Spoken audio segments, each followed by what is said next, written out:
संपूर्ण परिवार सह निजक मध्य आत्महत्यार सामिल कर देइथिले प्रवीण मित्तल। ये प्रवीण मित्तल किए? ये संपूर्ण परिवार 7 जन सदस्य जो माने मिलिथिले हरियाणार पंचकुला ठारे एक रास्ता पाखरे गोटे कार भितरे 7 जनकर शव, जहा कि एमिति कौनसी तांको सहित प्रेसराइज हेछि कि से माने कौनसी प्रकार असुविधार पड़िचंती कि काहाकू साहाय्य मागिचंती, जहा भी किछि होउना काहेकि से 7 जन सदस्य मृत्युवरण करथिले। कौन थिला ये संपूर्ण घटना, काहेकि से माने आत्महत्या करथिले, आसंतु जानिबा एई कहानी माध्यम रे। आज जो सत्य घटनाटी आपण मानक पाखरे उपस्थापना करिवि, यह संपूर्ण भाबरे सत्य घटना उपरे आधारित। नमस्कार, मु भगवान सब आपण मानको स्वागत करछि मो यूट्यूब चैनल को।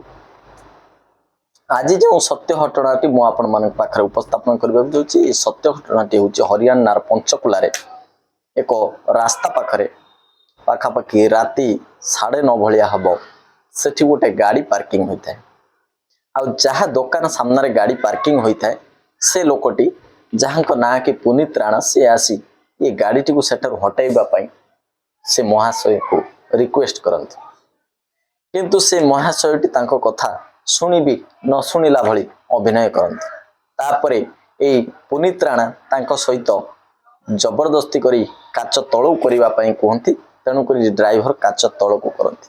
काच तळो को कला परे से जानि पारंती कि से गाड़ी भितरे जो आउ 5-6 जन व्यक्ति किए का ऊपर ढली करी सुई अछि, माने बहुत आश्चर्य प्रकार से माने बसी थांती। याको मन को संदेह आसे, तेणु से कौन करंती ना ड्राइवर महाशय को बाहर को आसीबा पई कहंती।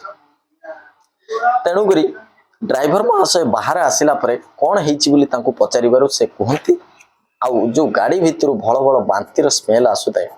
तेणु करी आको मन को संदेह आसीतला, आउ ड्राइवर को पचारंती कौन हेछि तम सहित, कौन घटना कौन कह ना। आमे होटल रात्रि पाइलुनी, आमे आसीथिलु बागेश्वर धामरो बागेश्वर बाबाको प्रवचन सुनिया पई सेक्टर 28 रे, किंतु जेहेतु होटल मिललानी राति हेलानी, तेणु करी आमे ई गाड़ी रे आज एठी विश्राम न। आउ जेतबेले से जो पुनीत राणा क्रॉस क्वेश्चन करंती, आउ ई जो गाड़ी भितर बांती बासना आसुची, आउ से 6 जन मते काई के कथा होनांती, के ये करना। तेणु करी से कहिथिले कि से 6 जन मते आज्ञा मरि सारी छंती, मु मध्य आउ 5 मिनिट भितर मरि जिवि, आउ आमे बंचिबु नाही, आमे समस्त आत्महत्या कर दैछु। ए कथा सुनी पुनीत राणा आश्चर्य हो जाइथिले, आउ हठात पुलिस को फोन करथिले। पुलिस को फोन कला परे पुलिस सेठारे आसी पहुंची थिला, आउ से 7 जन को से मेडिकल हस्तांतर करथिला। आउ हॉस्पिटल ले से माने डॉक्टर 6 जन को मृत्यु कर सारचंदी बोली घोषणा करथिले, आउ 7 जन गोल को से हल्का बंची थिले, किंतु किछि समय परे से भी मरि जाइथिले। एई फैमिली रो जे हेड थिले प्रवीण मित्तल, तांको पॉकेट रो एक सुसाइड नोट से पाइथिले, आउ से सुसाइड नोट रे लिखा थिला कि मो भणजा मो पई सब किछि, सेही ही मो शवदाह संस्कार करिवो, आम शवदाह मो ससुर रे एथिरे किछि लेन देन नै। आउ खबर पाई से प्रवीण मित्तल ससुर मध्य से जगार जाई पहुंचीथिले, ताको भणजा भी जाई पहुंचीथिले। पुलिस इन्फॉर्म कला परे समस्त जाई से जगार पहुंचीथिले, किंतु केही तांकर ससुर कहिबार कथा कि 10-12 वर्ष पूर्व से बहुत लोन रे बुड़ी थी, तेणु करी से आत्महत्या करि देई पारंती। आउ तांको भणजा कहिबा कथा तांकर से बळी किछि स्थिति नथिला, आगरु से किछि हेइतिला, किंतु एबे से बळी किछि नथिला। से जने गाड़ी ड्राइवर थिले, आउ गाड़ी भी चलाउथिले, किंतु कोन पई से आत्महत्या करिछन से सफा सफा मना कर देथिले।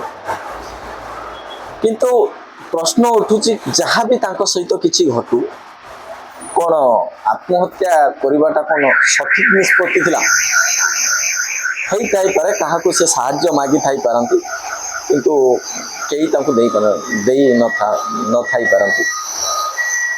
ये भली खबर कोई मु काहारी व्यतिव्यस्त करिबा मोर उद्देश्य नै रहुची। नमस्कार, पुणी देखा हबो आउ एक वीडियो रे आउ एक सत्य घटना को नहीं आपण पाखरे उपस्थापन करबा को चेष्टा करबी। जदि वीडियोटी भलो लागि लाइक शेयर सब्सक्राइब करबा जमार भूलिबे ना, कारण आपणको सब्सक्राइब ही मते आउ गोटे नुआ वीडियो आनिया पई उत्साहित करबा।